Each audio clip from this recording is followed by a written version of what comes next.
বিশ্ব ক্রিকেটের সব রকম আপডেট পাওয়ার জন্য আমাদের চ্যানেলটিকে আজই সাবস্ক্রাইব করে রাখুন। প্রথম টি-20 ম্যাচে ইংল্যান্ড অধিনায়ক ফিল সল্ট টস জিতে আগে বল করার সিদ্ধান্ত নিয়েছিলেন, কিন্তু সেই সিদ্ধান্ত কোনো কাজেই লাগলো না।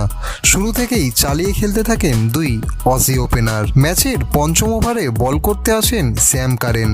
তার ওভারে ট্রাভিস হেড মারলেন 30 রান, আর এই 30 রানই হার জিতের মধ্যে পার্থক্য গড়ে দিয়েছিল।